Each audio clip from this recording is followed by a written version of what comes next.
এখানে একটা রাজাকে দেখানো হয় যে কিনা তার সাথে অনেক গোলাম নিয়ে রাজ্যে প্রবেশ করে। মূলত সে একটি যুদ্ধ জিতে ফিরছিল, তাই প্রজারা তাকে অভিনন্দন জানাচ্ছিল। রাজা তার বউ এবং ছেলে অ্যামলেটের সাথে দেখা করে।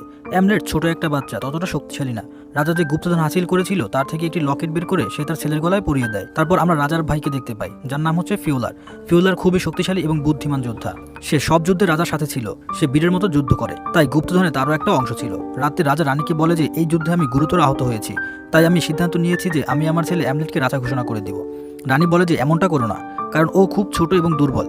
আর যদি তুমি এমনটা করতেই চাও তাহলে প্রথমে তোমাকে তোমার ছোট ভাইকে মারতে হবে, কারণ প্রতিটি যুদ্ধে সে তোমার সাথে ছিল, আর সে মনে করে যে তোমার পরে সেই এই রাজ্যের অধিকারী। যদি তুমি এখনই আমাদের ছেলেকে রাজা ঘোষণা করো তাহলে তোমার ভাই তাকে মেরে ফেলতে পারে।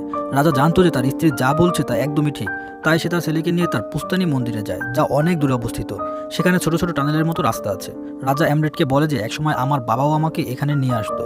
এরপর ওরা সেই জায়গায় যায় যেখানে রিচুয়াল করা হয়ে থাকে। এখানে একজন পূজারী আগে থেকেই ছিল। পূজারী বলে যে তোমাকে এটা প্রমাণ করতে হবে যে তুমি ডগ নাকি ওলফ। এরপর রাজা ওলফের মতো বিহেভ করতে থাকে। অ্যামলেটও ওর বাবাকে ফলো করতে থাকে। রাজা ওলফের মতো গর্জন দিতে থাকে, কিন্তু অ্যামলেটের মন এবং আওয়াজ ততটা স্ট্রং না, তাই সে ওলফের মতো গর্জন দিতে পারে না। রাজা জানে যে অ্যামলেট ততটা শক্তিশালী না, তাই এখানে কিছু রিচুয়াল করা হয় ওকে শক্তিশালী করার জন্য। আর যখন রিচুয়াল করা হচ্ছিল তখন অ্যামলেট হেলুসিনেশনের অদ্ভুত কিছু দেখতে পায়, যা ছিল মূলত তার পূর্বপুরুষের শিকল। রিচুয়াল শেষে তারা দুজন বাইরে চলে আসে। তখন হঠাৎ করেই দূর থেকে এসে রাজার বুকে একটি তীর লাগে। কিছু সৈন্য রাজার উপরে আক্রমণ করেছে। রাজা অ্যামলেটকে পালিয়ে যেতে বলে।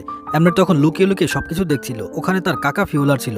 ফিওলার রাজাকে মেরে ফেলে এবং অন্য একজন সৈন্যকে অ্যামলেটকে হত্যা করার জন্য আদেশ দেয়। অ্যামলেট পালিয়ে যাওয়ার সময় ফিওলারের সৈন্য তাকে ধরে ফেলে। অ্যামলেট তখন সেই সৈন্যর নাক কেটে সেখান থেকে পালিয়ে রাজ্যে ফিরে আসে এবং ফিরে এসে দেখতে পায় যে ফিওলারের সৈন্যরা রাজ্যের সবাইকে মেরে রাজ্য দখল করেছে এবং তার মাকে বন্দী বানিয়ে নিয়েছে। তখন সেই নাক কাটা সৈন্য এসে মিথ্যা কথা বলে যে সমুদ্রে ডুবে যাওয়ার কারণে অ্যামলেট মরে গিয়েছে। তখন আমরা দেখতে পাই যে অ্যামলেট নৌকা নিয়ে সমুদ্র পাড়ি দিয়ে দূরে কোথাও চলে যাচ্ছে এবং মনে মনে প্রতিশোধ নেওয়ার জন্য প্রতিজ্ঞা করছে। এবং এই প্রতিজ্ঞা করছে যে বাবা আমি তোমার হত্যার প্রতিশোধ নেব এবং মা আমি তোমাকে একদিন অবশ্যই মুক্ত করব। এরপর আমরা অনেক বছরের পরের কাহিনী দেখতে পাই, যেখানে অ্যামলেট বড় হয়ে গিয়েছে। এখন সে আর আগের মতো দুর্বল না, এখন সে অনেক শক্তিশালী। সে এখন একজন যোদ্ধা।